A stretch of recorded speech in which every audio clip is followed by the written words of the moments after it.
Folks, this is not a test. We have arrived at week 1 of the college football season. Starting Thursday, we have 5 straight days of college football. We have a loaded program today, and we're going to talk about it. Roddy Jones just ate breakfast before we hit record on the show. ACC Network, ESPN, SiriusXM. He's everywhere, folks. Roddy, how are you? Good to see you. I'm good. It's good to see you, too. Just to give people a peek behind the curtain, right before we started, I pulled out a plastic bag with a mysterious white powder in it that's going to be consumed during this show. I'm not going to tell Stephen what it is, and I'm going to turn my camera off while I ingest it. So you can only guess. You're only going to be able to guess what it is. Listen, what is it? Who knows? Just because you've moved out to the suburbs of Atlanta doesn't mean you don't have that city in you anymore. Okay. Trip Hurd, the lock of docs. Trip Hurd also with us today. Trip did not give any official picks for week 0, but he did tell me that he went 4-0 on his leans. So for what that's worth, Trip, how are you? Yeah, always great to start 4-0 on your leans. Yes, yeah, I'm doing great, man. Because I've got I got the notifications turned on. When Trip makes picks, yeah. I get notified. So I see him in the office on Monday. I'm like, how'd your week 0 go? He's like, I went 4-0. I'm like, whoa, you got a burner? Because I didn't get any notifications, but apparently we're counting leans now. So it's hard to get Twitter fired back up after 7 or 8 months off. So I understand. Trying to get back in the swing. So it's great to be with you guys. This is going to be a fun show because obviously like week 1 of college football season is a celebration, and we've got so much football coming our way the next couple of days. I want to set the table for our program. Ben Hartsock, Ohio State alum, national champion with the Buckeyes, former wide receiver who does Big Ten radio and SiriusXM, is going to join us in 25 minutes. Roddy was really dragging his feet on like wanting to preview the Big Ten. I don't know why that is. This is an important league. It's a powerful league. They produced the last 2 national champs. We need to talk Big Ten football before toe meets leather. So Ben Hartsock is going to be doing that with us in 25 minutes. I love the Big Ten. That's not true. I don't love the Big Ten, but they're a great conference. They've got some really good teams at the top. Big Ten's kind of boring, man, if we're being honest. Wow. It is. Save that for Ben. Save that for Ben. What? Look, you could say the same thing about the ACC, to which I would say you're kind of right. I don't find the ACC boring. I find it very interesting. The ACC produces a lot more close games than the Big Ten does, and scoring. So, okay, well, look, we're not going to break down all 18 teams in the Big Ten. If you want a Northwestern or Purdue preview, you are not getting it on today's show. But we are going to talk Big Ten football with Ben Hartsock from SiriusXM in about 25 minutes. So excited for that. Also, Rod Stradamus will make an appearance at the end of the show. Obviously, a loaded dance card this weekend. So Rodstra, who went 2-2 with his week 0 selections. Decent start. I mean, yeah. Had to get away from that K-State, man. Tried to warn you. I know, that was dumb. You know what? Let's get into it. Week 0's in the books. There were 5 games. What were your takeaways, Roddy? You looked great on TV. You looked awesome in studio. You looked sharp. I was getting texts. I'm like, yeah, Roddy's a star, obviously. He's going to leave us one day, but he is an absolute rock star. I got a take to open the show. How about we stop opening the college football season in Ireland? How about that? Why do we have to do this every year? Why? Hey, Ireland, did you know in football, like you need to paint the lines? That's true. That's kind of an important part of the sport, dog. Yeah. Like they painted them twice. They just need better paint. The grass looked great. And I've been to Ireland. I know that they have hurling, they have Gaelic football, they have all these sports that they play. But there are no hash marks. There's no lines. There's just boundaries. There are in rugby. There's lines on the field in rugby. Paint the lines, guys. I need to know. There were a couple of critical plays in the fourth quarter. Like, would have been helpful if you could actually see, the yard line. I don't think we need this. Great atmosphere at Aviva Stadium. You know where else that would have been a great atmosphere? Manhattan. Why are you hating on Ireland, man? Listen, Roddy, you're the king of the Big 12. I don't need to tell you what it's like on a game day in Ames. You've been there. True. You've seen it.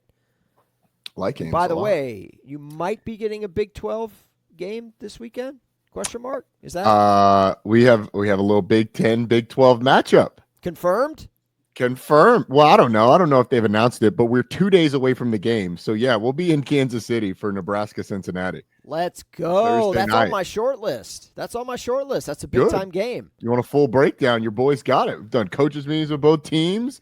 We are. I'm ready to go. When do the Kelsey brothers come up to the booth? Because I know that's happening. Great question. I don't know. There are currently no talks of the Kelsey brothers coming up to the booth. There's only one Kelsey brother that's semi-confirmed to be there, and that's Travis. I don't know if Jason's going to be there. We don't think Taylor's going to be there. So there you go. That's where we're at. You know what's funny about the Kelsey brothers? Obviously, they have a podcast. They are funny. It's the most popular podcast on the planet because of Taylor Swift. Rogan. My wife, who I love dearly, does not listen to my podcasts at all. Like, she knows that this happens. I don't know what it's like in the Jones household, but she watched the podcast with T Swift. It was a long show too. It was like 2 hours. Very long. She watched the whole thing. She watched it on her phone. She watched it on the tablet. It like followed us into the bedroom, and she was like falling asleep watching the show. My point is, she's like, "Is this what you guys do?"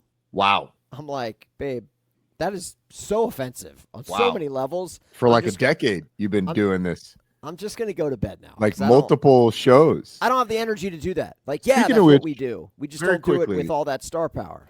Very quickly, this is a little bit of crossover to your other dalliances podcast-wise. How was the little meetup thing with Hand in the Dirt? How was that? We had a live show in Raleigh. Actually, Cary. Very bougie. Cary. You ever been to Cary? No, I'm not allowed in Cary. Although they do have like the ACC soccer championships or something there. Yeah. It's posh. It was good, man.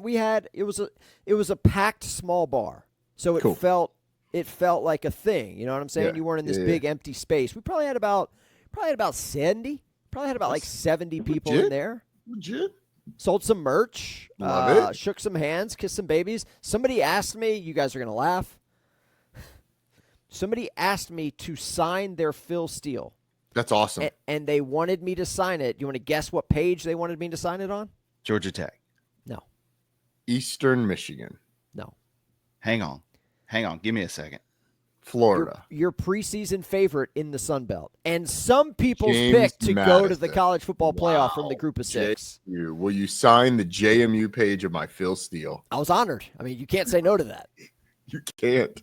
You got it. Like, that's an auto sign. Yeah, that's an auto play. So, Roddy, what your else week did 0 you and Server do? Your week 0 takeaways. Kansas State, Iowa State was fine. Stanford, tough on the islands. But before we get into the week 1 slate, what'd you think of the games over the weekend? You saw them all. The games were awesome, man. I enjoyed it. I thought they were highly entertaining. Like of the 5 FBS games, 3 of them were really entertaining. Not necessarily great, but like entertaining. UNLV, Idaho State, I would not classify as a great game, but it was a highly entertaining game. Highly entertaining. Idaho State gave UNLV all they could handle plus some. We had Alex Orji end up being the savior. You had Anthony Calandria doing Anthony Calandria things, taking sacks but making plays. So that was entertaining. Kansas State, Iowa State, I thought was defined by the sloppiness and then execution in crunch time. That's really what it came down to. Like Iowa State was great on 4th downs. They were 3 of 3 on 4th downs, including the one to Carson Hansen at the end. Actually, that was a 3rd down. I'm sorry, but they had a crucial one at the end where they got it, and I can't remember exactly the scenario right now. But Kansas State was not. Kansas State was 1 of 4 on 4th down. Not great, including the one on the 29-yard line where they went for it and didn't get it. Yeah. Didn't hate the call. Didn't even hate the play call. What I didn't like was Avery Johnson balling up like he was going to get smacked. That's the problem with having your quarterback run the ball, especially a quarterback of his stature, because the yardage was there. And honestly, I think he got it.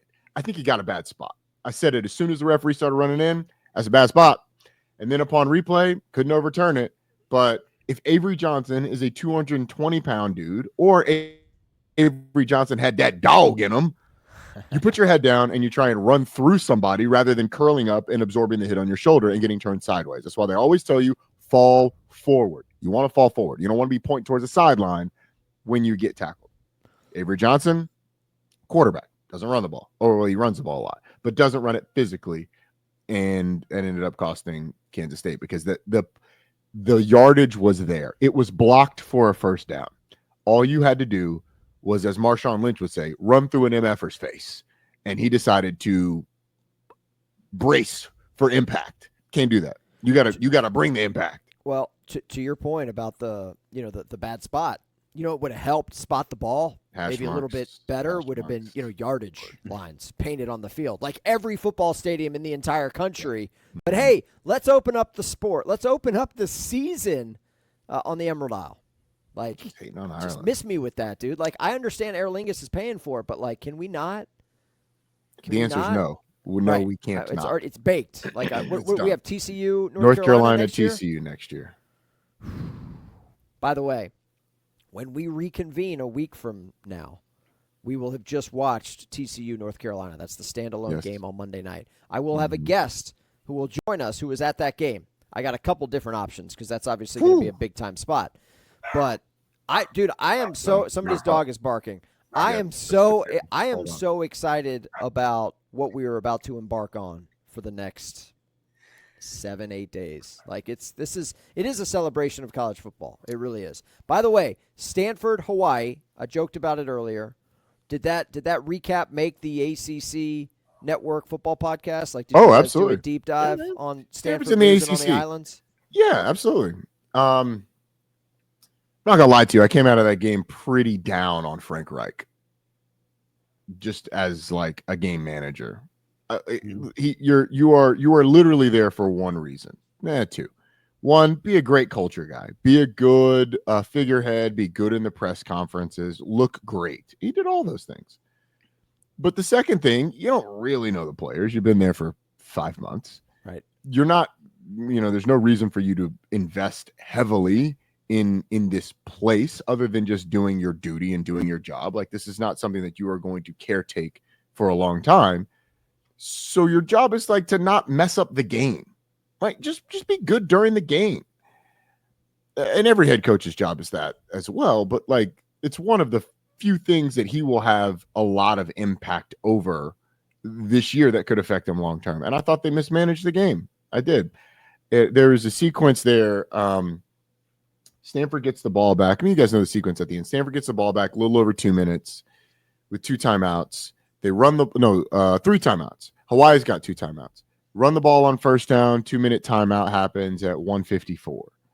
Well, then Stanford throws the ball on 2nd and 7. I have no problem with them throwing the ball on 2nd and 7. You are trying to win the game. It is a tie ball game. You are trying to win the game. We're trying to get a first down. Throw the ball on 2nd and 7. But because you're Stanford, even though you've got a free access throw to the field, throws a little off, receiver stumbles out of his break. It's going to be the story of your season. Incomplete pass. 3rd and 7. Hawaii's got 2 timeouts. 3rd and 7, run the football. You are not a good enough team to think, yeah, we got this 3rd and 7. Like, the risk of only burning 4 more seconds off the clock is worth the reward of us getting the first down. There was never going to be a reward. You weren't going to get that first down. Like, that wasn't going to happen. Not in that moment. Because Stanford would play tight the entire game, and Hawaii just played like, hey, we're on the islands, man. Like, let's go. Let's go. That place was jumping. Like, it was. To Hawaii's credit, that place was packed. It's a small stadium, but it was rocking. And the quarterback's a dude. Quarterback is a certified guy. So I thought that sequence was poor, because then you give Hawaii the ball back with a minute 30 something, like a minute 36 and 2 timeouts.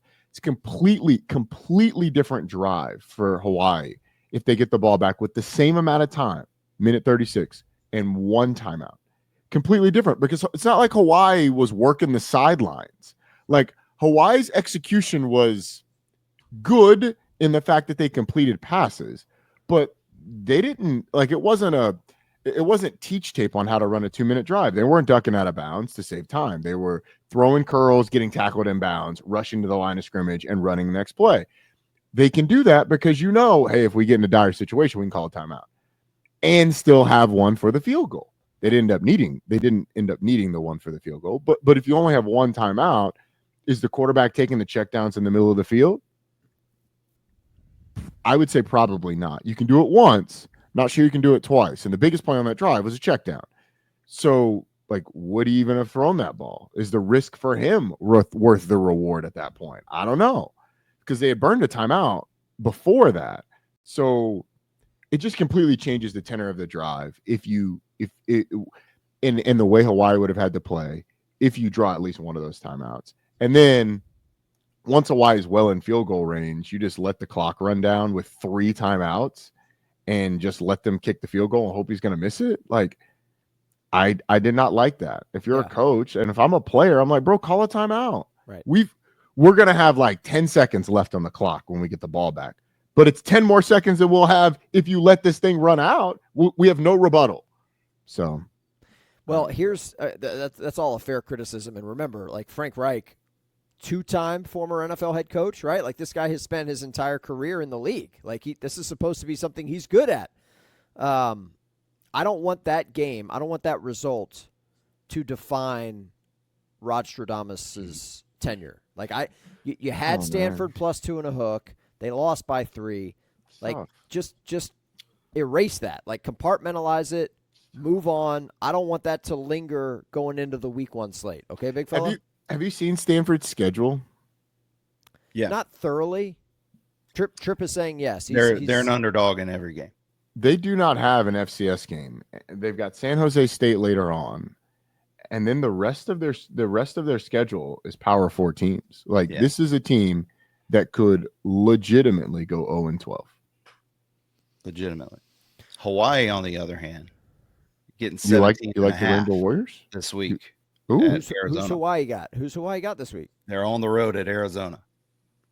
Noah Fafita's still in college, by the way. He's still Arizona's such a wild card, man. Listen, like I don't know how you can. What do you know about Arizona right now? Nothing. Noah Fafita. That's all I got. That's it. Yeah, that's it. They fell hard once their guy left to go to Jed Fish. No more to go to Seattle. They fell hard. No more T-Mac. Here's the T-Mac. thing. But Roddy, here's the thing, man. Like you know this. You can talk yourself in this week. You can talk yourself into believing a lot of things. Yes, like there are so many question marks about like, hey, Auburn Baylor. What's Auburn going to look like? That's a spicy game. I like that game. Friday night is low key loaded, right? You got Georgia Tech, Colorado. You got Auburn and Baylor. Let's not forget you got the Jake Dickert era kicking off down the street for me, taking on them Owls, hooty hoo of Kennesaw State. That's on Thursday, right? That's a Thursday game, isn't it? Friday. Is it Friday? No, son. And let me tell you, your boy's sitting on a couple parking passes. Ooh, okay? Like if you think I'm just gonna roll up there and like miss the anthem and miss the opening kick of the Jake Dickert era at what is it, BB at Truist State Field? That's neither one of those, but I can't remember. I think a Legacy Federal Credit Union Stadium. Hang on a second, boys. It's definitely it's Truist Field. It's Truist. No, it's not. No, there's no. Hasn't been for a couple years. Are you sure? A Legacy Federal Credit Union Stadium. I nailed it. I'll the full name. I'll talk to Phil when I see him tomorrow. Phil Steele needs to make an edit because he's got it wrong in his magazine. Whoa! He's got it at Truist Field. But either way, Friday night will be a lot of fun. A couple years behind there, Philly. It's okay. It's all right. He's got a lot on his plate. A lot going on. He's got a lot on his plate. I mean, if you're going to be the most accurate, look, in the entire first 50 pages are telling me it's the most accurate, and he don't even have to say you got him. You got him. In Salem. Roddy, how will you be ingesting Georgia Tech, Colorado Friday night? Where will you be? Be about 20 feet from here in the basement. So home game for you. Home game. Yeah. People ask me like, "Hey man, let's go to a Georgia Tech watch party." Man, no. Get out my face. I don't want to watch it with y'all people asking me questions and stuff. Even if you're not, you're just being annoying. Why do you run the ball there? Oh, where did it run? I can imagine that's not. I mean, as a college football analyst and former player, the last thing I would want to do is. I'm just grateful that you talk football with Tripp and I for an hour a week. Like I can't imagine watching games with us plebeians asking silly questions. Oh no. I love watching games with people. I don't mind that at all. Not when it's your alma mater though. Yeah. Well, first off, it's late. Like we got a 9:00 game on Thursday night, and I'll be getting in, and like and you know how it is when you get home from these trips. Like I'll get home right as the girls get home from school. They hadn't seen me in 2 days. Like you're on. You are. Yep. There's no naps that are gonna happen. So we're gonna be powering through this thing no matter what. And then when it's Georgia Tech, there tends to be a little bit more investment on my part. So, and I need to watch the game. That's the other thing. Like I don't need you talking on 3rd and 6. Especially about little Timmy's first grade class. Like, I don't give a damn about that. Like, I need to watch this. The line, by the way, has started to tick, tick, tick, tick, tick, tick, tick. How's it? Public is moving in on the Jackets. That thing was at like 3.5 at the start of the week. It's up to 5. Wow. That's what happens when I start talking about them. Is that what's happened? You've moved the line, Trip? You're a whale. Can we prove that it's not what happened? No. I cannot. I can't. But that's like it's a fun game. What do we know about Colorado? That's the thing about these week 1 games. There's so many unknowns about Colorado. So many. What I do know is their receiving core is going to be good. Dreelan Miller and Amarian Miller are very good players. Amarian Miller got hurt last year, was like starting to explode. They got really banged up at receiver. A couple of those games, I think it was Kansas State, if I'm not mistaken, where Travis Hunter was out, Jimmy Horn was dealing with something, and it was like LaJohntay Wester and Amarian Miller. And then Amarian Miller like snaps his leg or something like that, like really bad injury that like immediately took him out for the year. But he was having a great game. They're really excited about him. And Dreelan Miller, bigger bodied guy, like thick, sort of like 215, like 6'1" as a receiver. Like they'll be good there. Will they be able to run the ball? I don't know. They've got a retooled offensive line again from the portal. Mm-hmm. So like we'll see. The defense was really good a year ago and should be good again. I do have some questions about whether or not they will play the same style as they did last year, where they could basically send out their defensive backfield and say, hey, look, go play man-to-man, because you had Travis Hunter. DJ McKinney's still there. Very good corner, NFL corner. But you're missing Travis Hunter. You don't have Cameron Silman-Craig, who was like a good sort of strong safety, could cover tight end. It wasn't a great cover guy, but like good enough. Although they don't have Shiloh anymore, which probably makes them more versatile defensively, because Shiloh was pretty limited in what he could do. Yeah, but the Georgia Tech angle here is you've got skill position guys pretty Out much the all wazoo. over the field that you haven't had at that school in a very long time. And I don't know about you, Roddy Jones, but all my homies are in Boulder. Like my FOMO is like once we get to Friday afternoon and those pictures start rolling in on the text thread, everybody's there. Like this is going to be it's like a big thing for them.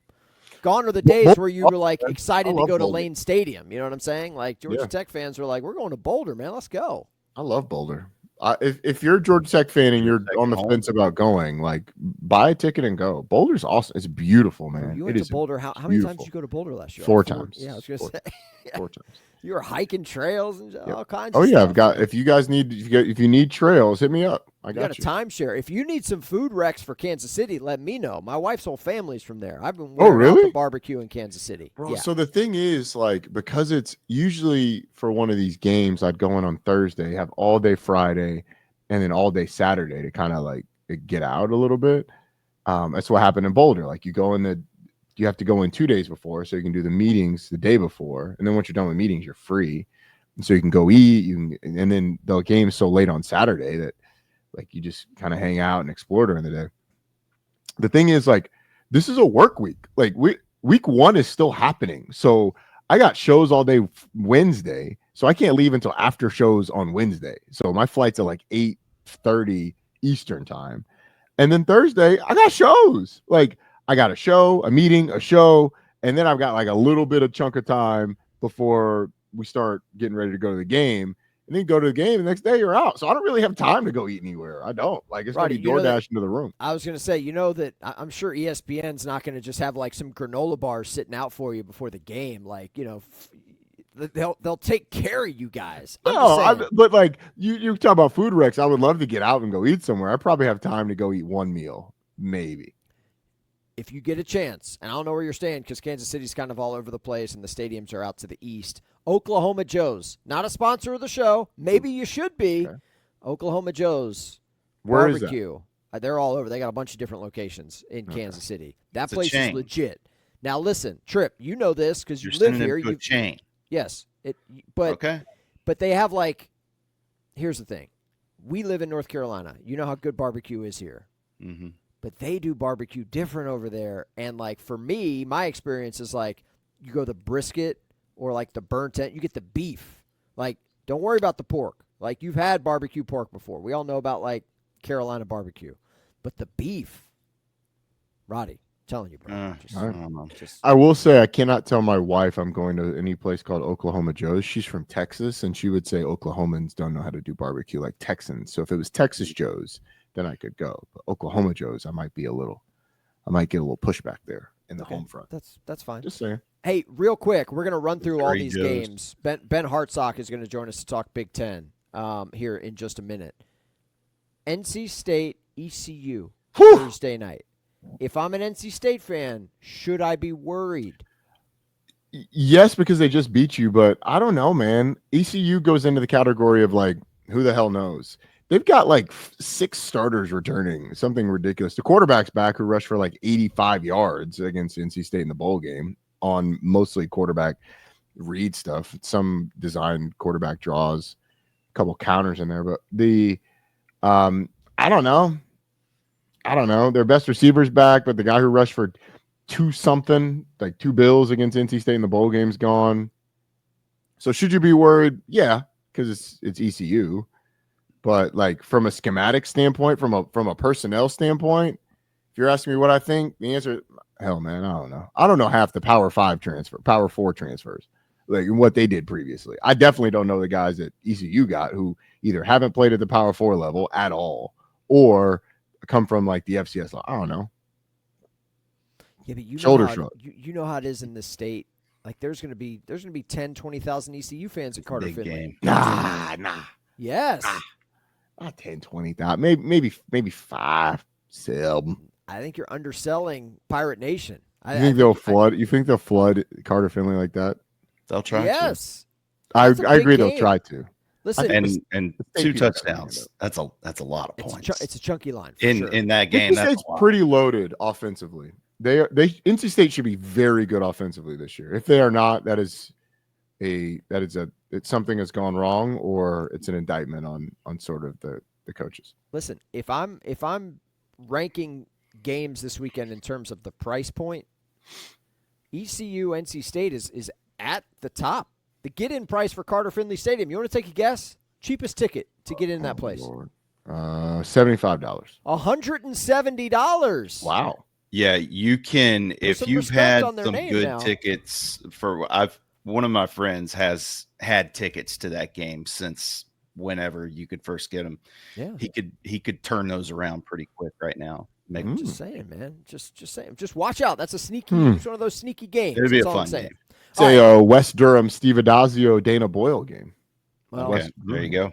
There you go. Way to plug that ACC network cash. You love to see it. Time treatment. Let's speaking of conferences, let's go to Big Ten country. Ben Hartsock will join the show coming up next. We'll talk Big Ten with Ben. All right, as promised, it's time to talk some Big Ten football with Ben Hartsock. Former Buckeye, does a great job with SiriusXM, Big Ten Radio. Once a Buckeye, always a Buckeye. Okay, well, listen, you and Ben cook on XM all the time. I love listening to you guys. Y'all have a good time. Ben, before you came on, Roddy was taking some shots at the Big Ten. I got to be honest with you. Like, I told him to save it for when you joined us. He was talking about the Big Ten being boring. He was talking about they don't score enough points. I mean, you want to retaliate to your boy Roddy here? I mean, what's going on? It's on brand. You know, the lion does not concern himself with the sheep. You know, it was you know, we got back-to-back natties. Back-to-back natties. I mean, we're lining up for a third, potentially by a third different team. So it's and all of the narratives of the Big Ten's plodding along, Midwest farm boys, right? Which kind of speaks to me. That's why I grew up on a farm. So like I'm okay with that. But I remember all the way back, 20 whatever years ago, our national championship year in 2002, we were 13-point underdogs to Miami, who had been on a 30 whatever game winning streak. And they said, well, these guys are going to get run off the field. And then we played the game and we won. And so, you know, it's bitterness, you know, and you know, what's funny is I sent my daughter to Georgia Tech for crying out loud, and Roddy's still throwing these slings and arrows. I'm like a Georgia Tech adjacent guy now. Yeah, it's true. Look, I don't often take stock of of what I'm going to say before I say it. And look, Ohio State is excluded from this. Like, they are excluded at all times when you talk about plotting, because Ohio State is anything but that. So let's start with the Buckeyes, Ben. They open up with Texas. What do we still need to find out about Ohio State going into this Texas game? Like, what are we going to learn week 1 about Ohio State?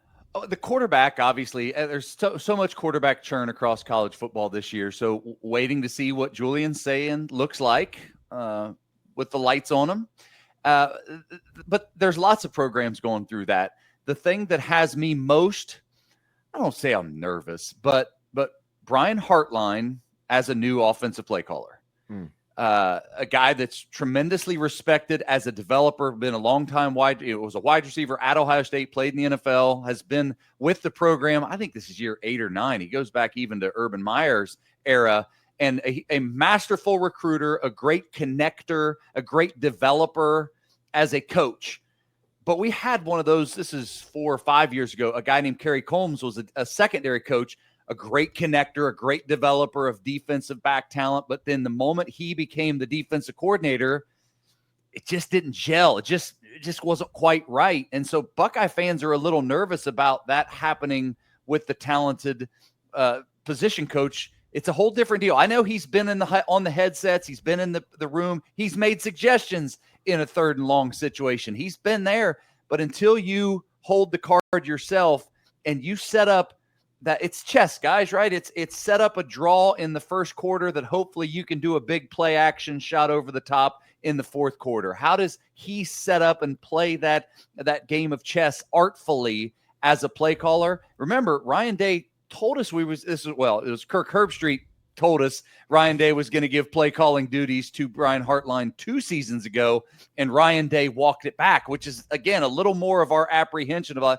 why do you feel like you need to walk it back? I get Ryan Day is an offensive genius, play calling genius, but why would you say it's going to happen and then walk it back? So we'll see how that goes.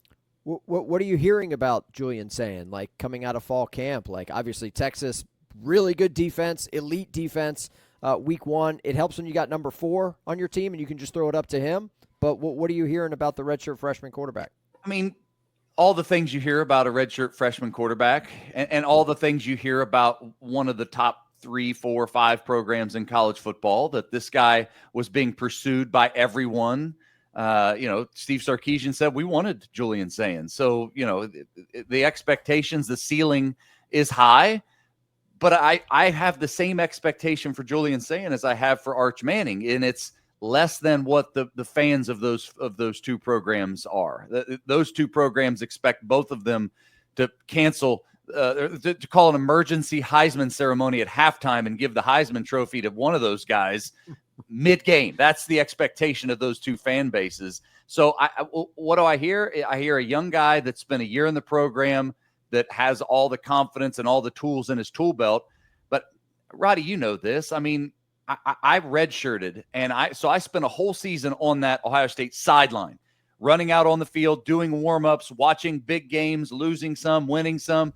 But that next year, when they called my name and I trotted out to between the hashes and joined the huddle, it's a whole different ball game. Mm-hmm. And I'm a nervous energy guy. That pucker, like, oh boy, you don't know. These guys play big time high school football. These guys are far more complete and ready than I was in my day. But you still don't know until these guys get out there in the huddle and see how it's going to go. No, you don't. You're right. Especially as you get down the stretch and it's 3rd and 6 and you've got to make a check because they're showing pressure from the boundary. Like, that's with the play clock running down. Like, that's a moment. I don't care how many times you prepare for it in high school. When you're in Columbus and there's 100,000 fans there, like, it's a completely different thing. So we'll see. Let's go to that team up north. They named Bryce Underwood the starter. No surprise there. What do you expect from Michigan this year? They got a big one week 2 against Oklahoma. What are you expecting from Michigan this year? Yeah, I put a bunch of responsibility on Bryce Underwood, and Underwood, got to remember, he's the true freshman. He doesn't have a year of time to just sit there and wait. I think that saying guys and Arch Manning even more so, these guys that have a year, 2 years of waiting have more of a luxury. I really am anticipating seeing Justice Haynes at running back for Michigan. Mm-hmm. They like Michigan as a quarterback first program. That's not the way Jim Harbaugh built it. That's not how they won their national championship. That's not how Sharon Moore, continuing on now, wants to win, is quarterback centric. You got to think you got to go back to Hassan Haskins. You got to go back to Blake Underwood. That's when they were playing for titles. So Justice Haynes comes in as the transfer from Bama. I think, I expect him to have success. Michigan is got offensive line pedigree that those guys are just rinse and repeat. They've got a mixture of returning talent and new guys on there. So you hope that Bryce Underwood doesn't have to do a tremendous amount, that you can just be the fill in the cracks like what J.J. McCarthy was. J.J. McCarthy wasn't a prolific passer, but he turned himself into a first-round draft pick because he was simply, when they needed that, like you say, that 3rd and 6 conversion, he didn't blink. He, pull it and run, hit the slant. Like, you don't have to be, a Josh Allen howitzer. So that's the best case scenario for Michigan. The big thing for me, though, is they're going to Oklahoma week 2 with a team that is a talented team that is in a dangerous position because they're backed into the corner.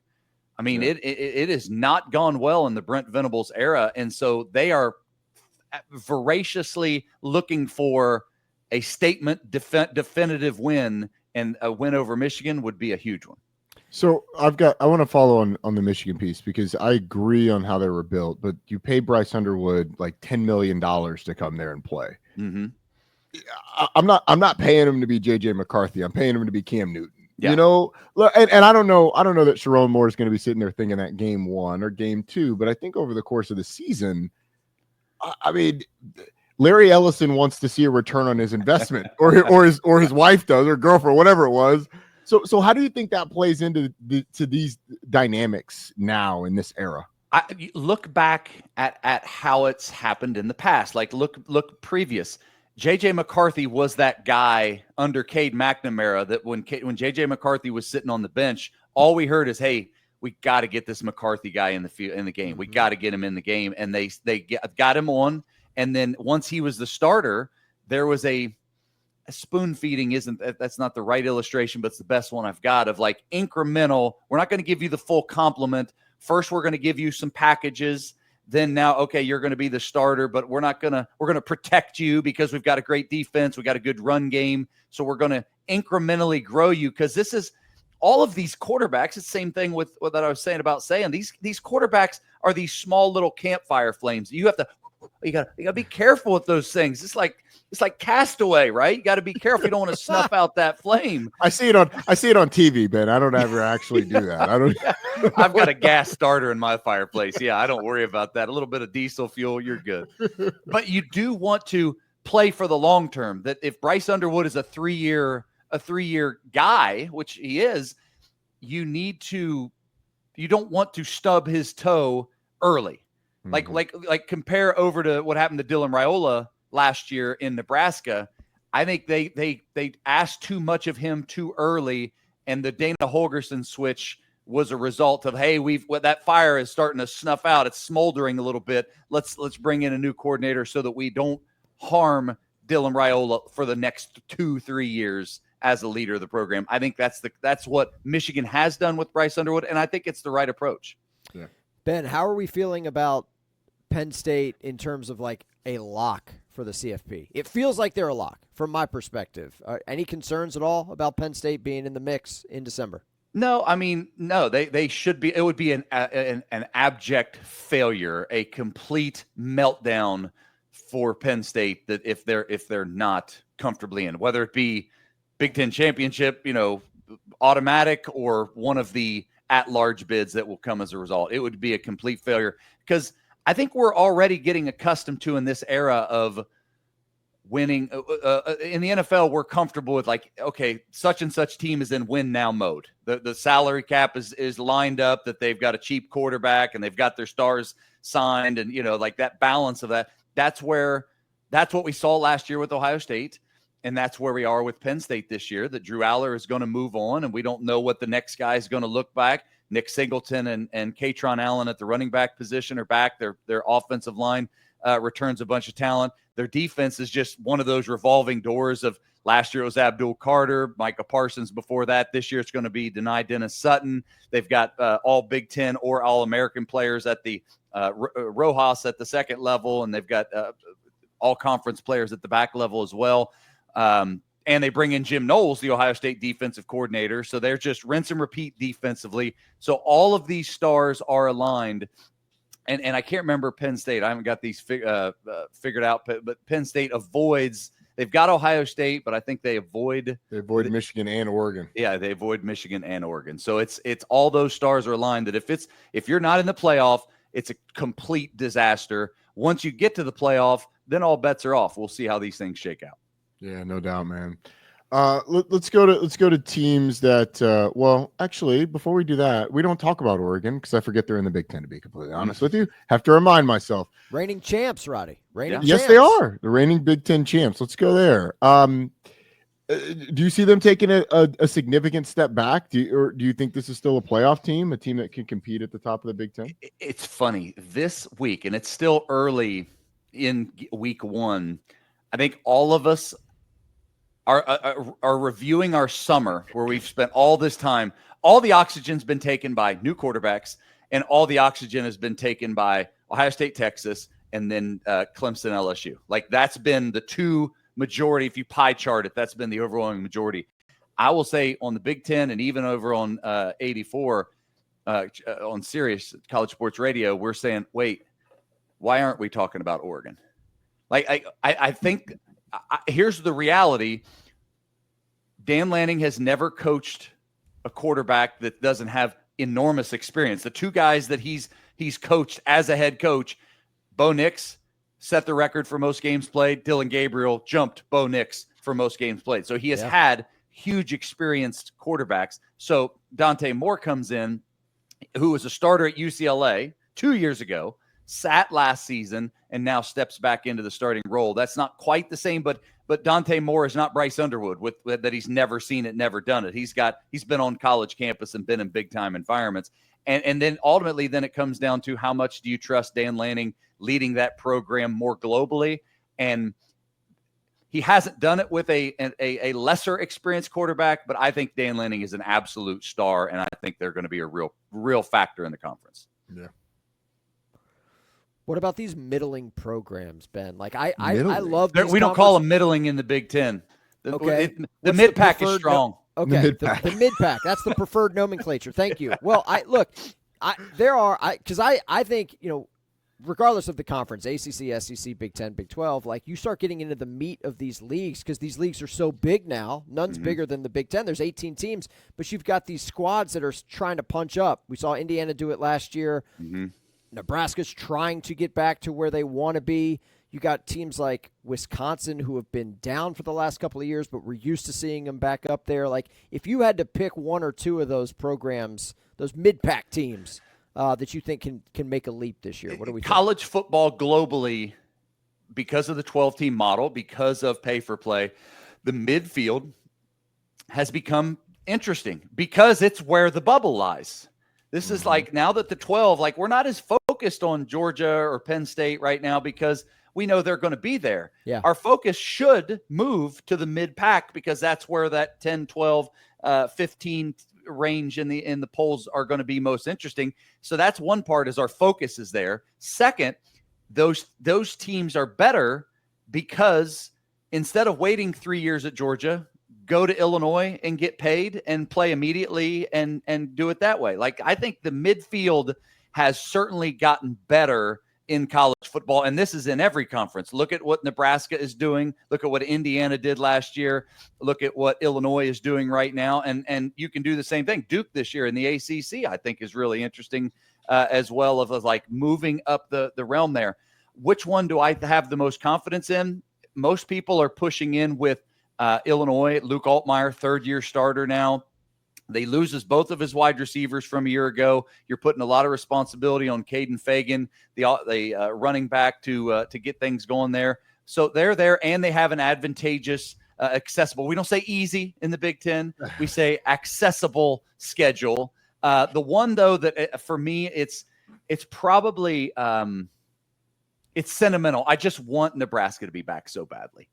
I'm willing it into existence that you've got Dylan Raiola, you've got continuity, you've got new Dana Holgorsen, who's now full-blown, had a full partial season last year, and now the full off season as the offensive coordinator to get Dylan Raiola up to speed.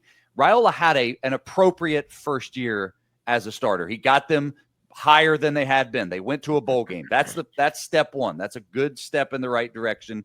Now they need to take that next step, and I think that things are going the right direction in Lincoln. Another accessible schedule where they get the right blend of games that matter, but they don't have any major stumbling points along the way.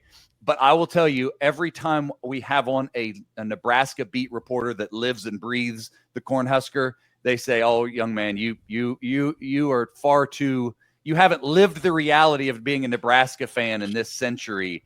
And they said, it all comes down to one possession games. They're like 1-5 last year, 1-8 over the past couple of years. And the inverse of that is Illinois is like 10-1 in those games. Like they're riding the one possession games are the difference maker in those midfield teams. Right now, Nebraska's needing to flip it the other direction. And if they do, they'll be this year's Indiana. Illinois, that has been riding a streak of those, if they can keep it up, they'll be the Indiana this year. If not, they'll be back down where they have been.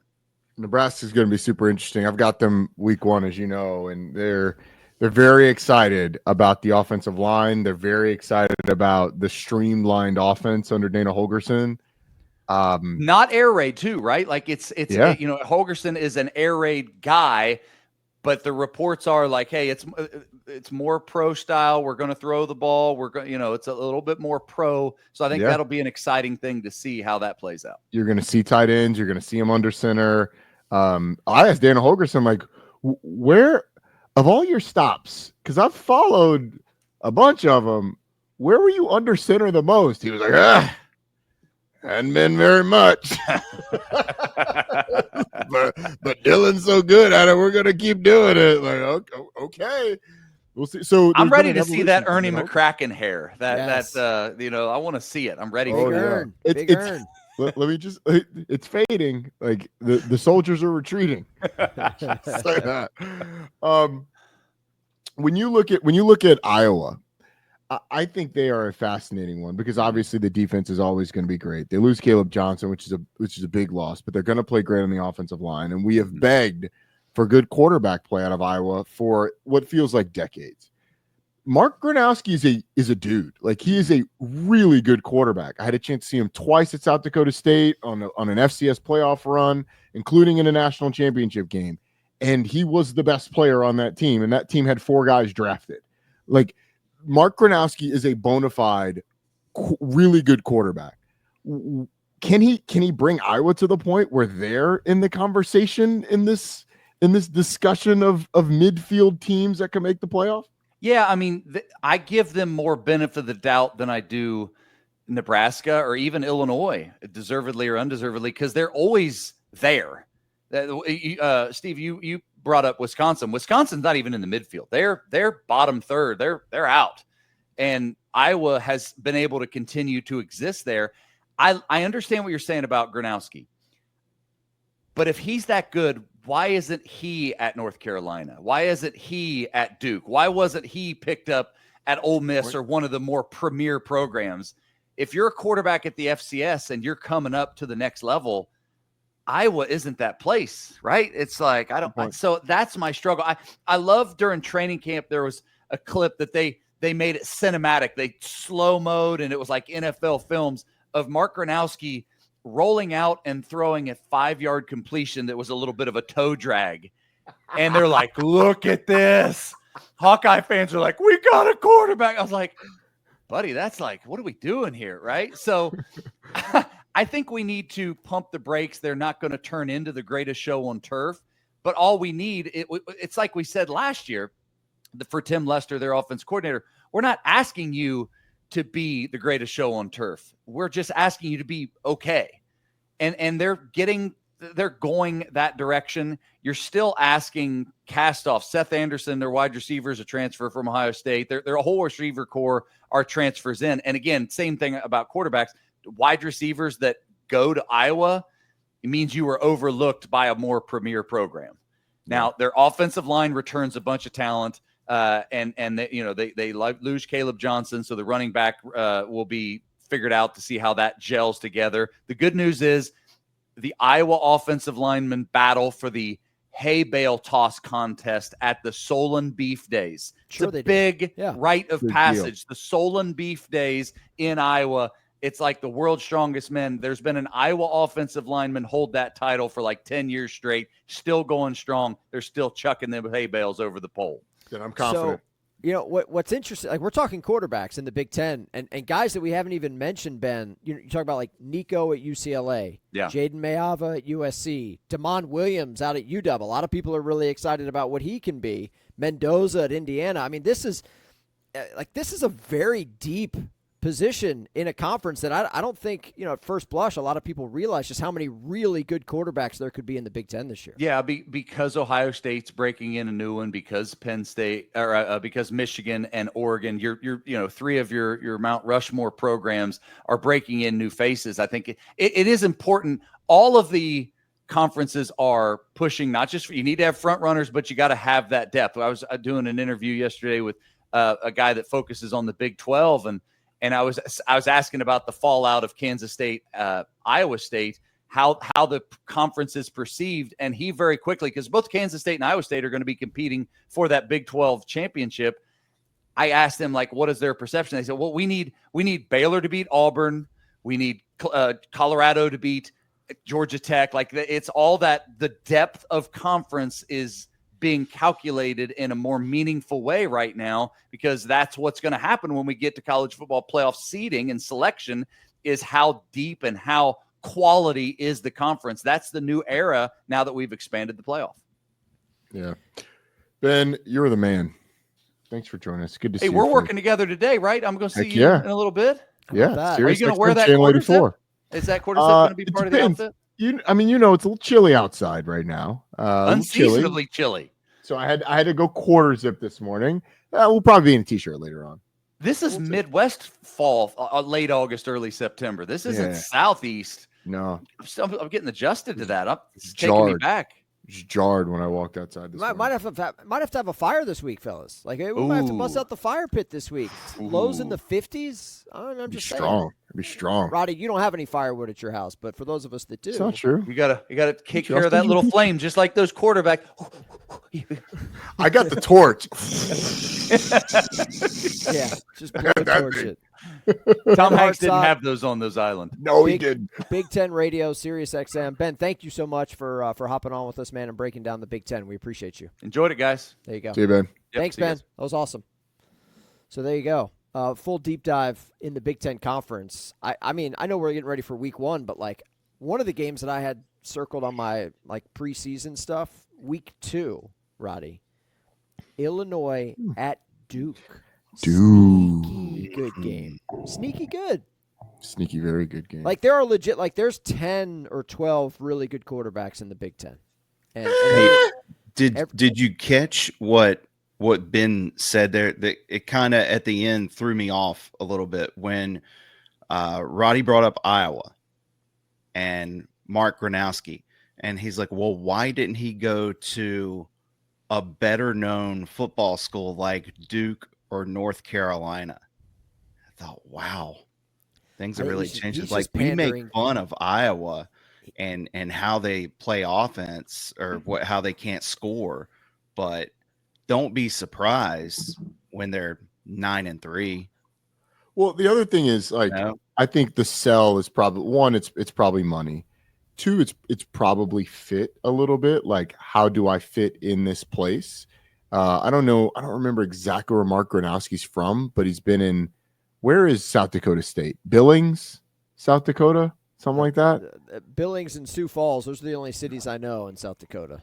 Well, I know Vermilion too because I had a game in Vermilion for University of South Dakota. It's a quality of life decision for a guy like that to go to Iowa. I mean, so like he fits in the Midwest. He's a Midwest guy. Tim Lester's the offensive coordinator there, and Tim Lester has had good offenses and could probably sell him on like, hey, you are the piece to turn us into not your daddy's Iowa. Now, will it happen? I don't know. You need Jimmys and Joes, and Jim and Ben made a good point about the receivers, even more so than the quarterback, unless I was just shelling out dollars for receivers. But I don't know. I kind of like Iowa a little bit. I've heard a couple different podcasts out there and things I've written that are like Iowa CFP. Be ready for that. Wouldn't be shocked. Some tough games at home. They get Oregon at home. They get Penn State at home. They get Indiana at home. It's not an easy schedule. They don't have to win those. They got to win. They got to win one of those three. You want my Big Ten sleeper? You don't, but I'm going to give it to you anyway. Nobody's talking about Washington, and I know why. Because Washington's not going to be relevant. That's why. Because they were a 6-win team last year. I don't think they won a single game away from Seattle. Damond Williams, if he can stay healthy, he is a dude now. Like that guy, dual threat quarterback. He's little. He takes a lot of hits. And I'm not going to bring up the Sun Bowl stats, but if you're interested, if you want to believe in Washington on the field this year, just check out that Sun Bowl, man. Guy was 26 of 32, 5 touchdowns. That's like nice. he was. Bill still has him as one of the most improved teams. I mean, Washington. What's that mean though? Like, what are they going to get? That means they're going to be better than last year. And look, they host Ohio State, they host Illinois. That's an L. Listen. You don't know what it's like to go out to the greatest setting, Roddy. I know you don't believe in West Coast, Pacific Northwest football. They play ball out there, dude. Like they get Michael loud. Penix ain't walking through that door, bro. Listen, Roma Dunze ain't walking through that door. said dark horse. I'm not going to roll out Illinois. I'm not going to roll out Iowa, teams that are projected to win 9 games. I think the over-under for Washington, let me do this here. Hang on, I got it. Stand by. I got all my over-under win totals because I come prepared. On a printout. Yeah, I print the internet because I'm 42 years old. Washington's over/under win total 6.5. That's a dark horse. I take the over, but like that's 7. I think Washington's a 7-win team. They replaced the majority of that defense and the defensive coordinator. The offense last year left some to be desired, and maybe he brings, maybe Damond Williams brings an additional couple of points again. I don't know. Maybe he brings them a spark. Yeah, but it's the Big I just 10. think in that I think in that conference, like Washington is a fine football team that will be in the lower middle of it. Like I don't think they're any better than that because you mentioned Ohio State at home. That's a loss. They go to Maryland the next week. While Maryland might be the worst team in the Big Ten this year. You're traveling 4,000 miles across the country to go play a football game. And if that's a noon game, that's a 9 a.m. body clock game. Yeah. I haven't done the math on how that affected teams last year, but I would imagine greater than 0. Well, I'm glad you asked because as I just casually just threw that out there earlier, Washington went 0 for the road last year. They didn't win a single game away from home. So like and then they go to Michigan, like that's a L. They get Illinois at home, sure. Wisconsin on the road. In November, bro, stop. I don't think Michigan's going to be very good this year. All right, I don't. Look at that schedule the first 6 weeks.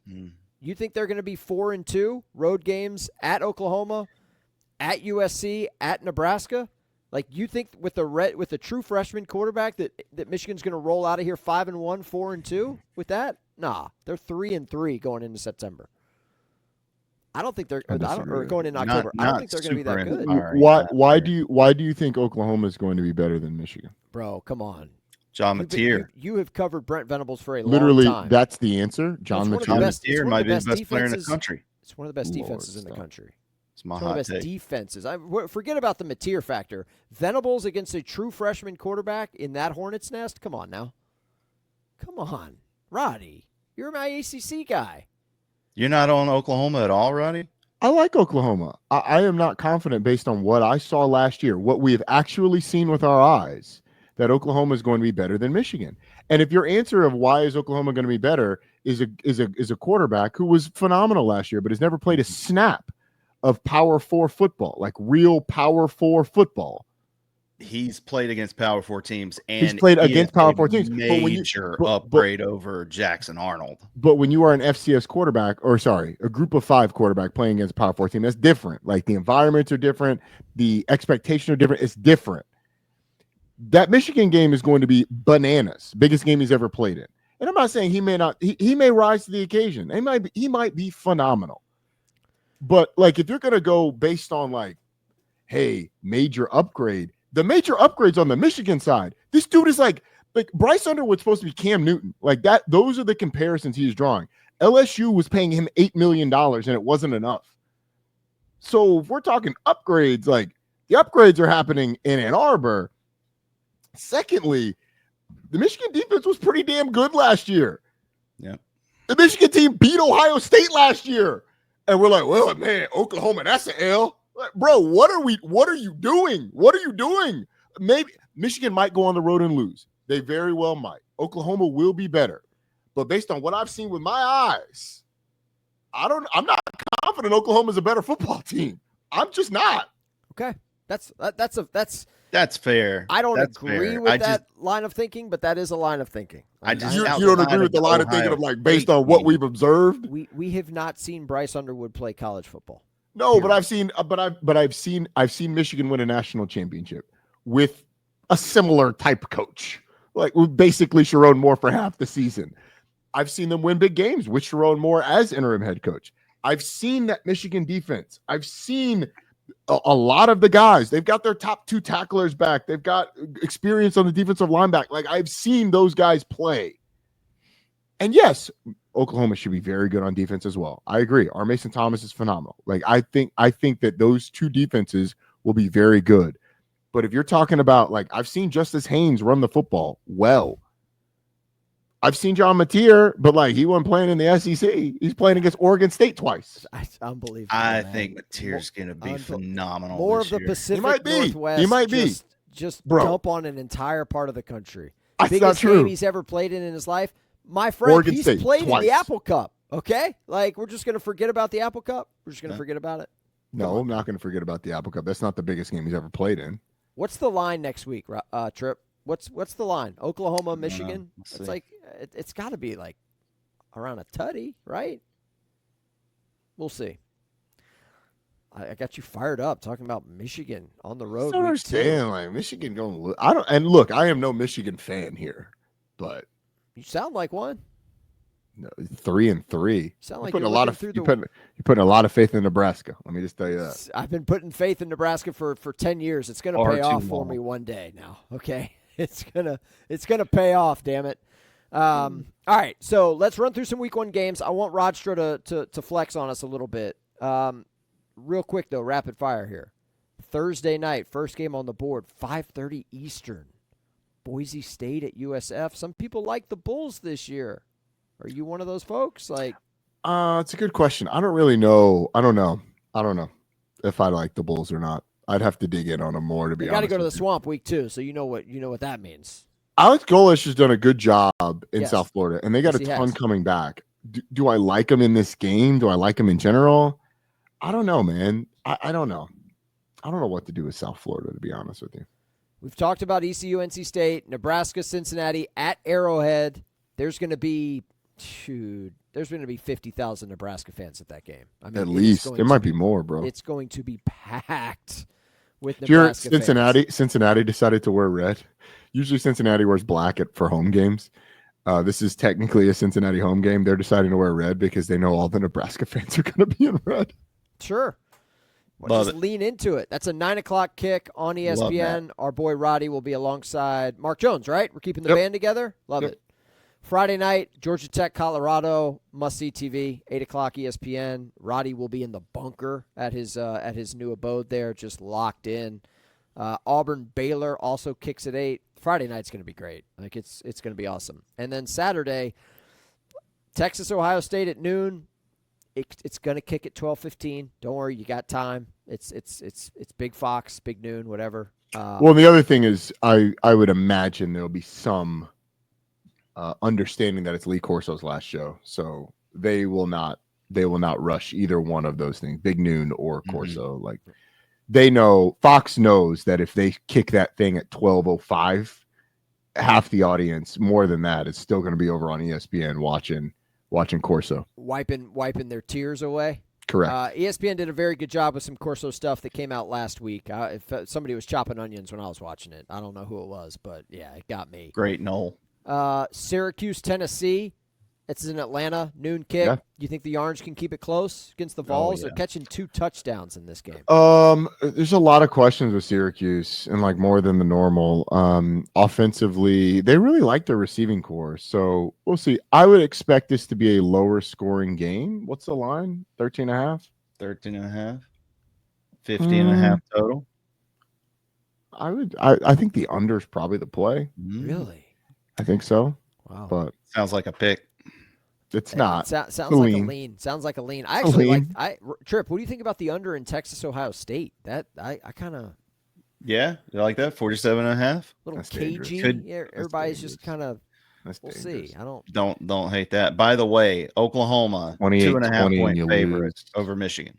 Really? As of Week right 2. now. I thought that would be bigger.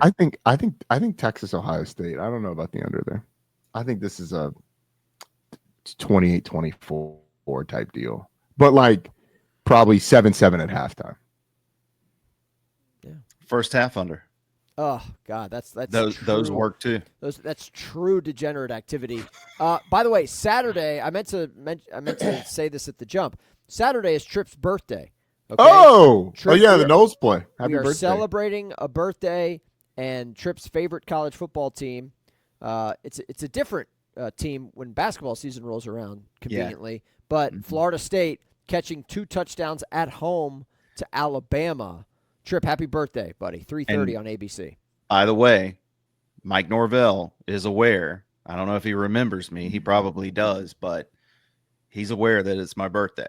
He's aware that I want them to win. Can you give me the biased view on this game, Tripp? Like, give me your most your honest thoughts. Your most honest thoughts. Honest thoughts. Okay. If Voice I'm went trying up to, a couple let me octaves just there. say this: if I'm trying to make an angle for Florida State, Castellanos is going to be. It's going to work better with him and Malzahn than what we had last year at the quarterback position. And I'm not trying to throw more shots at DJ. He's had plenty of that already. But offensive line has to be better. And he's in the NFL, kind of. Yeah, Florida State's offensive line has to be better. A very experienced offensive line, and they got some real weapons for him too. Deuce Robinson's a big guy, I think like Johnny Wilson, but hopefully without the drop issues and probably a little faster than Johnny Wilson. Think Squirrel White is a guy who's played a ton of big time college football. I know he's banged up. I don't know if that's why you're making that face, Hartzell. But I just didn't think he was very good at Tennessee. That was the concern. But continue. I think he'll be okay. And plus, what's been publicly released about that? All I've heard is that he was on one of those things where you kind of like put your knee on it and glide around. Not great, but Bob. From all the reports, they have also said he will be ready for Saturday. Javen Boggs is the name that popped up when we ask every guy, like, who's somebody who's not here in Charlotte that's gonna be a household name. Every single one of those guys said Javen Boggs was gonna be that guy. The running back room it's weird. I don't know. They released their 2 deep yesterday. You've got Roydell Williams. You've got Sawchuk, the transfer from Oklahoma. You've got Jalen Lucas, and you've got Cromah, the freshman running back, who's apparently turned a lot of heads. But so I think the offense has got to be way better, but the defense, I have no idea. They're running a 3-3-5, which, just to be honest with you, as a Florida State fan, that kind of concerns me why we don't have at least a pair, if not 5 or 6, 6'4", 6'5", 6'6", 260-pound first or second round defensive linemen on the team, and it doesn't seem like we have that. We've got one guy on the defensive front that is above 300 pounds. So so I'm worried. I will push back on some of your concerns defensively, at least in terms of structure of the defense. Good. The way that Nebraska defense presented itself, called itself a 3-3-5, but it looked like a 4-down front mostly last year for Nebraska. And if you go back to his Syracuse days, I would say less than Nebraska, but more than like Iowa State. It looks like a 4-down front. The fourth player is considered sort of a linebacker. It's like a jack or a bandit, whatever Florida State calls it. But that's an edge defender generally. So like Darrell Jackson is going to be a defensive tackle, and whoever they line up on the other side of him, like they'll be fairly traditional defensive tackles. It's more of the bodies and personnel. And what Tony White does is super versatile. So you will have some stuff that is odd front. That's when you have somebody lined up over the center, basically. But most of what you would see, I would guess, is going to look like an even front, because you want James Williams on the edge. Like, you don't want James Williams lined up head up of a tackle. You want him outside shoulder tackle, outside, head up to outside of a defensive end. And that's what you get with a 4-down front. So I do think those, like, that concern, you should not be as concerned about that, because Tony White will figure it out. Tony White's had a top 25 defense every single year he's been a defensive coordinator, including his years at Syracuse. Listen, I just don't want Tripp in full tilt mode. Week 1 on the blitz. We got a lot of moving pieces. Tripp's Then running give me the the board. day off. He's trying. I can't. Well, that I can't do. But like, I On don't his want birthday, it. too. I don't want it to Jeez. be like 28. Making him work on his birthday, and he's going to be on full tilt. Wait, listen, we all work. If it is, Saturdays. it is. But I don't want that for you, man. Like, for you as your birthday present, I want it to be like 7-7 going into the late second quarter. I don't work on my birthday. Glass half full. We're getting Bama in game 1. There's probably, their defense will be really good, but they might not have much figured out on offense yet either. We'll see. Like, I don't know. And I think Castellanos, some big play potential there. Who knows? Maybe we hang around 28-27 Knowles. And if you saw the social that they just put out, the first official war chant of the year by the Marching Chiefs, maybe Bama doesn't score, period. Wow. I mean, I don't know what to do with that. I really don't. I will say, everyone knows about Clemson and LSU, 8 o'clock kick. Stick around for the late night stuff, Roddy. Like, are you still going to be up at 11 for Utah at the Rose Bowl taking on UCLA? Because if not, you're doing it wrong. I'm very interested in that game. I'm not going to stay up for that game. I'll watch it on Sunday. See, this is what I'm talking about, dude. They play football in a time zone that you're just not even like. I said I would watch it on Sunday. Bro, here's the thing. Like, and you know this. I don't have to tell you this. But these kids wake up, whether I stay up till 3 a.m. or I go to bed at 8 o'clock. Like, they wake up at the same time. What time they wake up? No later than 6:30. Your boy here, like, I am not a good parent if I'm up until 2:30 watching football and I'm trying to sleep in. Like, hey, I'll go to the wife. Hey, I was up late last night. Like, can you take the morning? She'll be like, yeah, sure, but can't guarantee they'll give you the morning off. And about maybe 7 o'clock, boom, doors open. There's 6 extra pairs of feet in bed. Like, it's just not. So I got to go to sleep, man.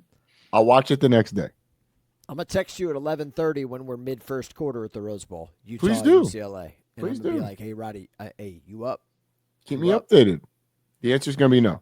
It's going to be darkness. You'll see the notification at the bottom.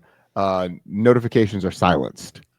I don't silence notifications. I fight through that stuff. Watch is going crazy, bro. We don't care. We're just bang, bang, bang. Bro. We got stuff to do. 9:15 at night. Notifications silenced. All right. You need me that bad, you can call twice. You know what I do need bad is some Rostradamus picks. We haven't even talked about LSU Clemson. I mean, you got to pick. Like, everybody's talked about LSU Clemson. It doesn't matter who wins. Both these teams are going to be fine. Like, I think it's going to be a close game. What do you think? You think LSU is going to be fine if they lose? Yes. I think LSU's in Atlanta. Like, I think they're good. I think they're that good. So if you beat Clemson, Can you sell me on that, please? Can you sell me on that? I mean, I think Garrett Nussmeier is the best quarterback in college football. Okay. And while there are still a lot of other questions around LSU's offense, like replacing the entire offensive line, that's not a small question. Like, they lost 4 draft picks. I understand. A first rounder, a third rounder, I'm a aware. 6th rounder, and a 7th rounder. I'm aware. I know.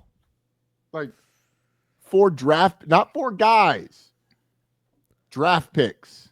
I'm aware. I didn't listen. I'm not picking LSU to win the national championship, but I You think just they're said one they of the beat Atlanta, which is basically picking them to win the I national think they're championship. one of the 2 best teams in the SEC. Yeah, I feel Who's the that other way. one? It's Texas. I am. It's a boring pick. I'm telling you, Georgia's going to win the league this year because nobody's picking Georgia. Nobody's talking about Georgia, and all they did was win the league last year. As Reese said the other day, poor old Georgia. I just hope they can get a first down. Poor old Georgia. As like Reese said the other day, flexing on us like that. That's what? just rude, man. What? Oh, and look, man, I haven't been talking about Georgia either, other than saying I think they'll be very good. They'll probably be in the college football playoff semifinals. I do believe I picked them to be in the semifinals, but I didn't pick them to win the league. Have you talked about Gunnar Stockton? You're over here on talking LSU.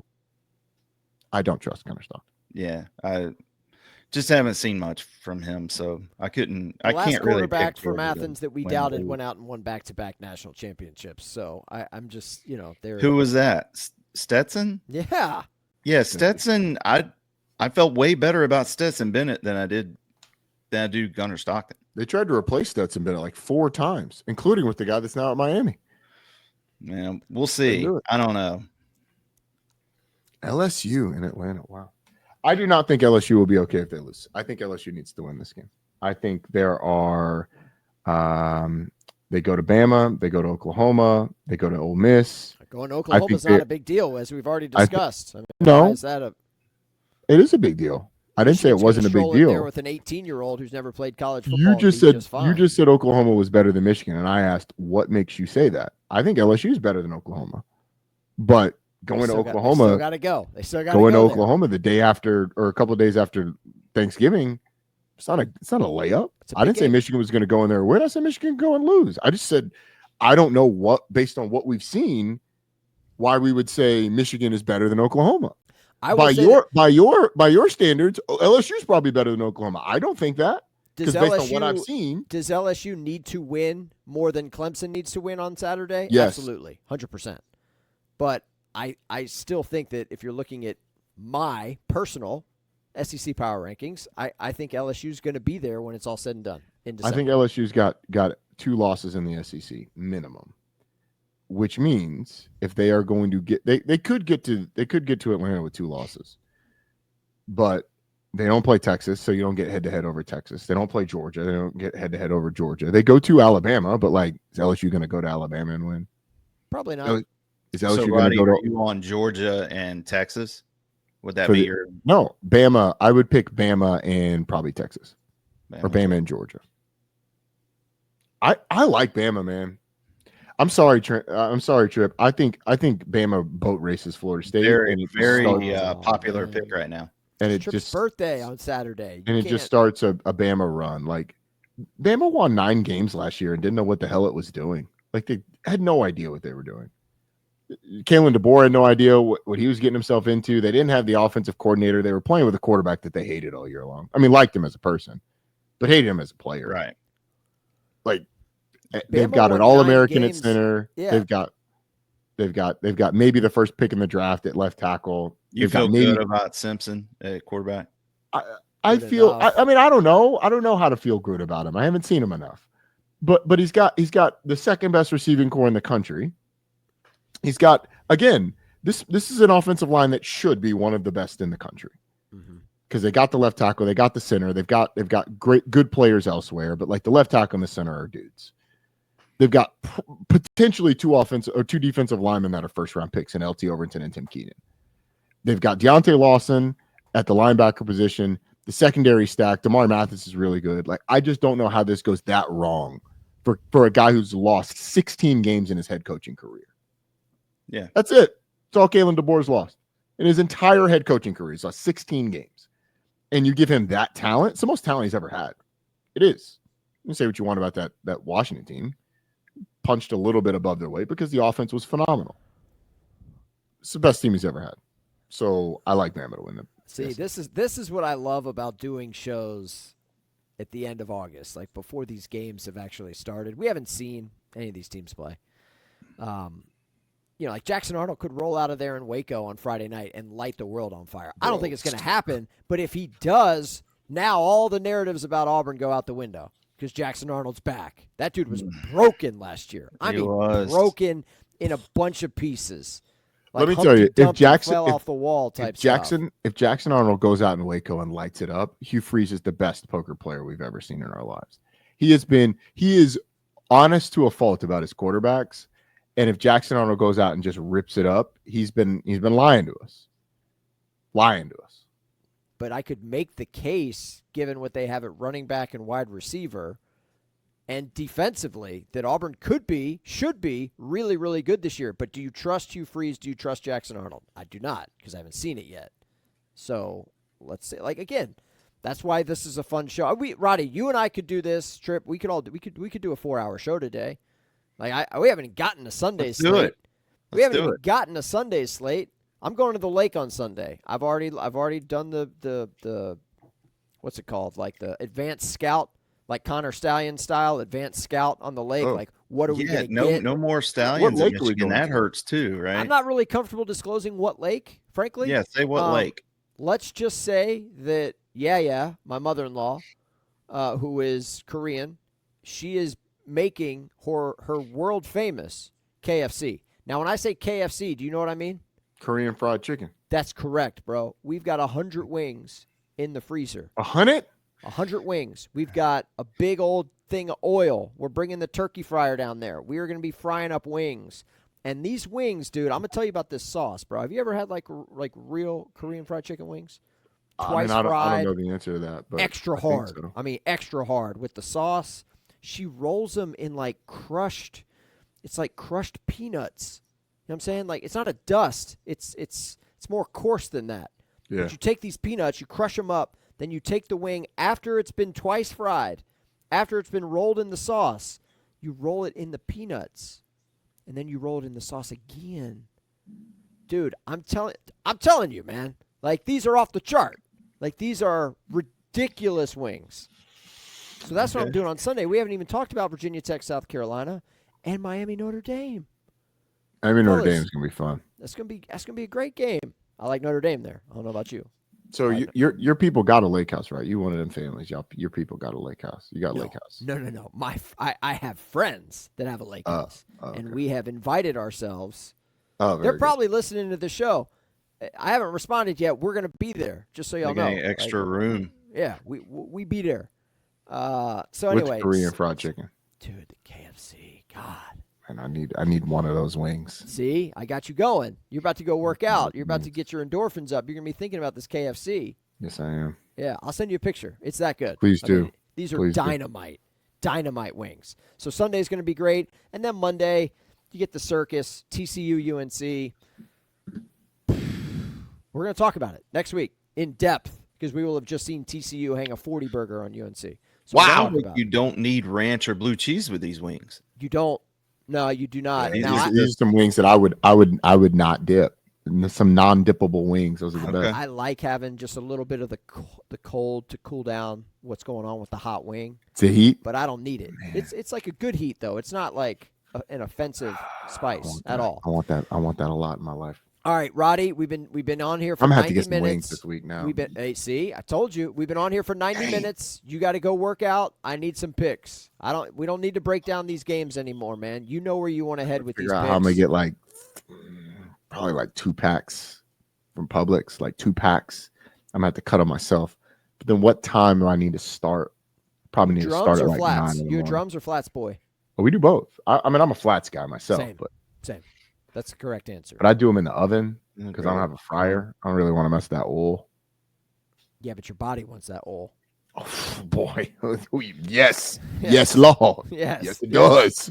All right, All you're right. 2-2 on the season. You lost with Stanford and Kansas State. Yep. You did get right with Western Kentucky. Shout out to Maverick MacGyver. We haven't talked about him. Keep an eye on Big that Mav. guy. You also hit with Kansas handling their business against Fresno State. So 2-2 good. on the year. Kansas contender? Question mark. I know you like to have skin in the game every night of the week, at least Every historically. So fire away. Trip, check these lines because Roddy sometimes gets creative. I got it open. Give me South Florida plus the 6.5. Yep. I think Boise wins, but South Florida covers. 5:30, dude. You want to talk about happy hour on Thursday night? Let's go. First game out of the gate. Let's go. I will also go. I'll take NC State minus the points. I feel like that's a mistake. What's that number, Trip? 13.5. Dude, that is Give it to me. Give it to me. Give Way it too to many me. points. Give it to me. Give it to me. Give it to Don't me. like it. Let's go. I'm looking at this Thursday slate a little bit more. Nebraska, Cincy. Do you want my thoughts on Nebraska, Cincinnati? I mean, you can't pick the game because you're working it, but yeah, Correct. give me your cap. Cincinnati's excited about what they have at receiver. Cincinnati's big issue, Nebraska too, but more so Cincinnati, I think. They could not get open against man coverage. It kind of started against Colorado. And then after the Colorado game, people were just like, oh, let's see if they can play against man. They could not, basically all year long. So they're excited about what they have at receiver, just from a speed standpoint. And Brendan Sorsby he's a player, man. He might be. Is he the best dual threat quarterback in the Big 12? I think he is. Who would be better? Dual threat, maybe Devin Dampier at Utah. Yeah. Who else? What other dual threats? Jalen Daniels. Yes, okay, he's probably the best. You're right. That's a good call. We just saw him literally, but Brendan Sorsby's up there. So I think it'll be interesting. I think it'll be interesting to see that offense. And then on the other side, you look at Nebraska. The offensive line should be a big strength. They retooled their receiving core too, and then defensively. Oh, and Dana Holgerson taking over, I think, is big. Like, what does that offense look like? And defensively, it should be good. So it'll be an interesting game. I think it'll be a fun one. Let's go to Friday. Georgia Tech, Colorado. Give me Georgia Tech minus points. It's up to 5. 5. It's fine. That's good. It could be up to 25, and I'd still take it. Yeah, they do have these things called alternate lines. If you're into that sort of thing. I'll go Baylor plus the points. What is that? Underdog. Baylor's an 2.5? underdog at home. What's the I number? got 2.5. Okay. Give me Baylor. Sick and No Bears. way. Get out of here, Auburn. You ever been to Waco? No. One of the few Big 12 spots. I've not been to Waco. I've not been to Fort Worth. And I've not been to Utah. Bro, TCU is bougie, dog. It is like. Is it? You ever see Landman? No. Yeah. Okay, John Hamm's daughter goes to TCU in the show. She runs track there. Very on brand. Yeah. Is What? it? So much money at TCU. It's ridiculous. There was no track running in Landman. John Hamm's daughter, like episode 1 or 2, she runs track at TCU. Yeah. You missed that episode, man. What? Yeah. Yeah. Okay. Go back and rewatch. I guess. They do the little thing with the frogs. It's supposed to be the frogs. I do not remember that at Bro, all. people got $100 bills just falling out of their pockets. They went to TCU. Permian High School. That was pretty cool. Yeah. I'm talking Friday about Night Lights? Talking Friday about the Night TCU Lights. track scene, bro. Go back and Billy rewatch, Bob. man. I know you rewatched that show. I haven't rewatched it, but I'll There's I'll a couple go back scenes and- worth rewatching if you're into that. There you Yeah. All right, let's keep it moving. That's all we're doing on Friday. Saturday, I'll go Tennessee minus the points. Big number. 13.5. That is correct. So no shower for Fran Brown. Yeah, he ain't showering after this one. Hate to say it. Hate to see it too. Give me Northwestern's getting 4.5 at Tulane. They are. Give me Northwestern plus the points. Oh, speaking of bath, you need to go take a bath. Yeah. Let's get down and dirty. That is disgusting. Down and dirty. Northwestern. Who's Tulane's quarterback? Is it going to be the BYG? Yeah, Retzlaff. It might be. Yeah. Yeah. Don't know. We will have both sides of that game on the still Blitz don't know. starting at noon Eastern. Northwestern, Tulane. Let's see. By the way, real quick, I just got the email. Ohio State, Texas, confirmed kick time. 12:14 Eastern. Okay. There you go. Not bad. Not bad. Not bad. Big noon, Not please. bad. Big noon adjacent. Big noonish. That game will end at 4 o'clock. Yes. Yeah, it will. I'll take Alabama plus the point or minus the points.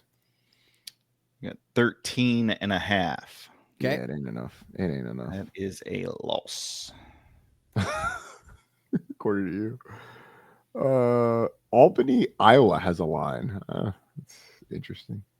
Any other games? LSU Clemson. Temple UMass kicks at 3:30. We haven't talked about that one. Yeah. Somebody's going to be Minutemen. 1-0. Joe Harrisimiak. Who's the coach at Temple? Just took over.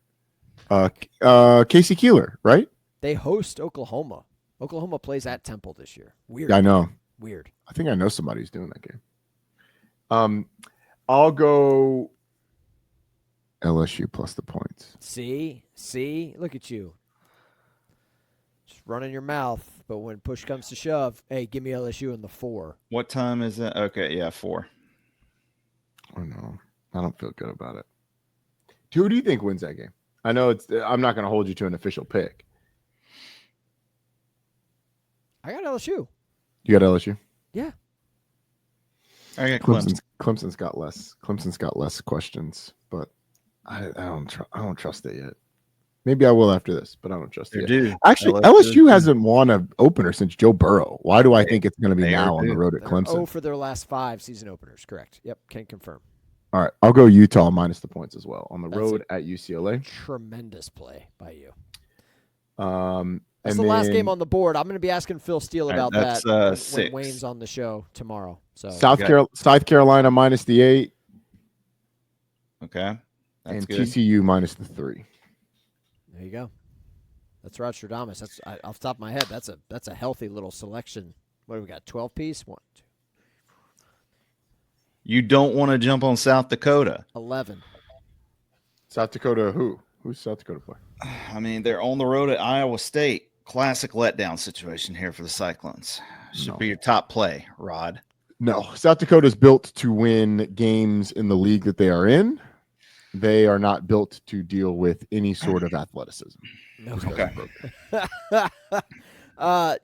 Good stuff. Give me Roddy. the points. Safe travels to MCI. Okay, that's the Kansas City Airport. If you didn't know, they just redid I thought that it. was my. That's who Destiny's Child told to cut the phone pole.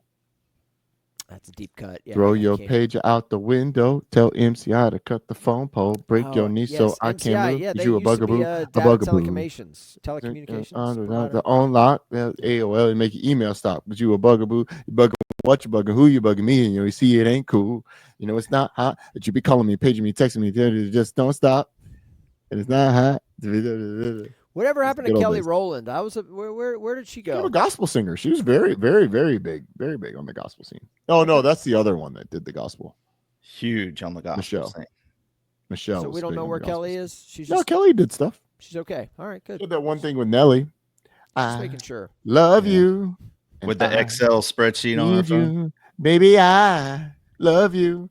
I do need you no matter what I do. Oh, all I think about is you. Oh, even when you're with my boo. Oh, you're no crazy over you. Oh. Week 1 vibes are high. You love That's it. I'm a used to clip Felder right there. singing. I'm used to Felder singing, right not out the you. block of me, you're not the hot of me, the finest thing I'll ever see. Oh no. We're back. That's a great song. We're Great so song. back. Trip will be on with Phil Steele later in the week. I got Wayne. I got Felder. We got 4 shows coming at you every week here on CSN. We're locked and loaded, man. Week 1 is here. Roddy, way to bring it. Safe travels to America's Heartland, okay? Thanks, Enjoy man. KC. See y'all.